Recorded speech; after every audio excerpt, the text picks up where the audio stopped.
Assalamualaikum warahmatullahi wabarakatuh. Semut merupakan serangga sosial yang berasal dari famili Formicidae yang termasuk ke dalam ordo Hymenoptera bersama dengan lebah dan tawon serta kosmopolit. Jumlah spesiesnya kini mencapai sekitar 3.500 spesies yang hidup di daerah beriklim tropis dan sedang. Selain itu, semut memiliki peran penting bagi ekosistem karena semut dapat menjaga aerasi dan percampuran tanah sehingga dapat meningkatkan infiltrasi air yang membuat tanah tetap sehat. Semut juga merupakan pemangsa utama beberapa hewan invertebrata kecil dan bahkan bagi tumbuhan sekalipun. Semut merupakan salah satu hewan berukuran kecil yang sering dijumpai pada berbagai tempat. Di dalam Al-Quran, seperti yang dikutip pada semut dikisahkan dengan Nabi Sulaiman alaihi wasallam dan tentaranya yang akan mendekati sarang mereka. Salah satu semut dalam kawanan tersebut memperingatkan kawanannya untuk segera kembali ke sarang mereka agar tidak terinjak oleh tentara Nabi Sulaiman alaihi wasallam.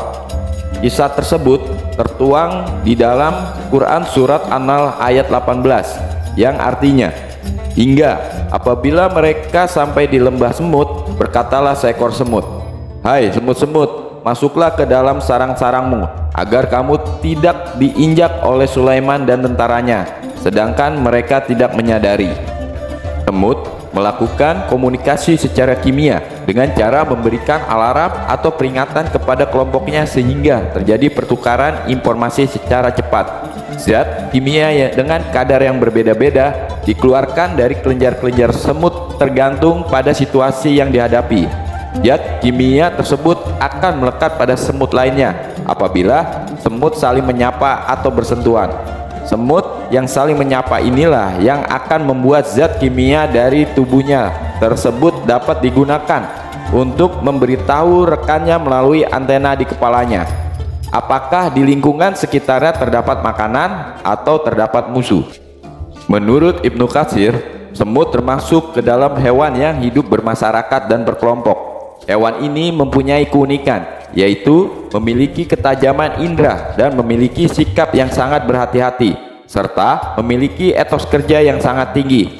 Semut memiliki koloni yang terbagi ke dalam beberapa kasta, yaitu ratu semut, semut pejantan, semut tentara atau prajurit, dan semut pekerja yang telah mempunyai tugasnya masing-masing. Kasta pertama ialah ratu dan pejantan, yang dimana ratu semut bertugas untuk mereproduksi dan pejantan bertugas untuk mengawini ratu yang kemudian setelah melakukan tugasnya akan mati. Kasta kedua ialah semut prajurit yang bertugas untuk berburu, membangun sarang, mencari daerah baru untuk tempat tinggal.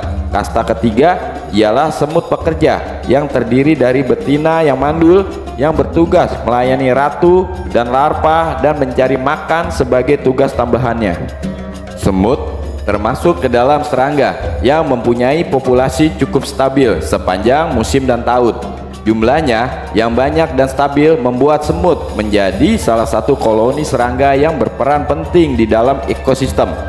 Oleh karena jumlahnya yang berlimpah, fungsinya yang penting, dan interaksi yang kompleks dan ekosistem yang ditempatinya, semut seringkali digunakan sebagai bioindikator dalam program penilaian lingkungan seperti kebakaran hutan, gangguan terhadap vegetasi, adanya penebangan hutan, pertambangan, pembuangan limbah, dan faktor penggunaan lahan.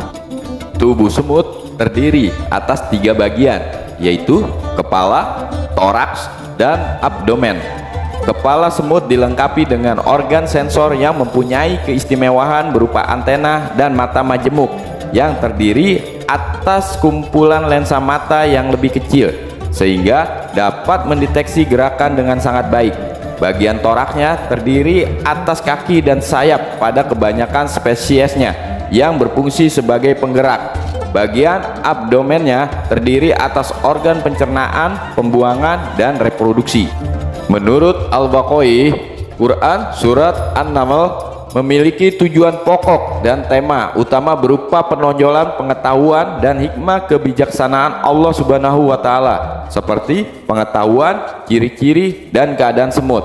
semut dikenal dengan keistimewaannya dalam mengatur kehidupan mereka. Seperti pada surah ini menyangkut ketulusannya dalam menetapkan tujuan dan kemampuannya mengekspresikan tujuan itu serta kesesuaiannya dalam kondisi yang mereka hadapi.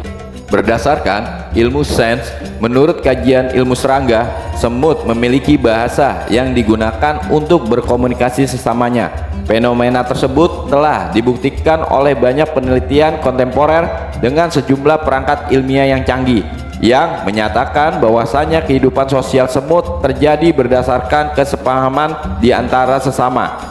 Kata per kata yang diucapkan oleh ratu semut tersebut sebagaimana yang telah diabadikan di dalam Al-Quran. Sejatinya, secara faktual, kata-kata itu memang diucapkan oleh ratu semut tersebut. Komunikasi sesama semut seperti yang ada pada Quran surat An-Naml dinamakan komunikasi kimiawi yang menggunakan zat kimia bernama semiokemikal yang terdiri dari alomon dan feromon. Alomon merupakan zat yang digunakan untuk berkomunikasi antara genus, sedangkan feromon digunakan untuk berkomunikasi antara genus yang sama, yaitu saat feromon diekskresikan oleh seekor semut dapat tercium oleh semut lainnya. Saat semut mengekskresikan feromon ini sebagai isyarat, yang lain menangkap pesan itu lewat bau atau rasa dan kemudian menanggapinya. Semut mempunyai keistimewaan yang menghasilkan senyawa kimia bernama feromon. Feromon yang dikeluarkan oleh semut lain dapat dideteksi dengan antenanya untuk saling berkomunikasi dan sebagai alat peraba untuk mendeteksi segala sesuatu yang ada di hadapannya. Feromon juga digunakan oleh semut untuk meninggalkan jejak kimiawi saat menemukan sarang baru dan untuk mencari makanan. Senyawa kimia tersebut diduga diproduksi di dalam kelenjar endokrinnya dengan konsentrasi yang berbeda-beda bergantung pada kedaruratan situasi yang dihadapi. Feromon ini disekresikan terus-menerus setiap harinya dan berkat adanya senyawa ini, setiap semut yang baru menetas mampu melakukan sistem komunikasi sosial yang sempurna yang tidak menyisakan ruang untuk meragukan adanya sang pencipta dengan kekuasaan yang tak terbatas. Jadi kesimpulannya, semut merupakan salah satu dari sekian banyaknya hewan yang diciptakan oleh Allah Subhanahu wa Ta'ala dan tertulis di dalam satu ayat pada Quran surat An-Naml, yaitu pada ayat 18. Semut pada ayat tersebut digambarkan sedang berkomunikasi dengan sesama kawanannya yang dalam ilmu sains, semut memiliki senyawa kimia berupa feromon yang dapat dideteksi oleh antena semut untuk saling berkomunikasi atau yang disebut sebagai komunikasi kimiawi. Selain itu, semut memiliki sifat sosial yang tinggi, yaitu sistem kerajaannya tersusun secara rapi karena mereka akan menjalankan tugasnya sesuai dengan tanggung jawabnya masing-masing.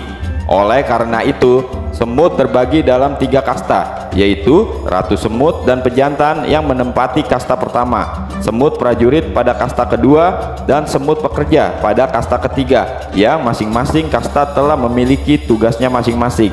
Keistimewaan semut menurut perspektif Islam dengan sains tidaklah terlepas dari kuasa Allah Subhanahu wa Ta'ala yang telah menciptakan makhluknya dengan demikian rupa dan telah diberikan karunia berupa kelebihan dan keistimewaan masing-masing. Di agama Islam, semut dilarang untuk dibunuh selama semut-semut itu tidak mengganggu manusia. Wallahu a'lam bishawab. Itulah informasi yang dapat Elsafa sampaikan tentang keistimewaan semut di dalam agama Islam dan juga di dalam sains atau ilmu duniawi.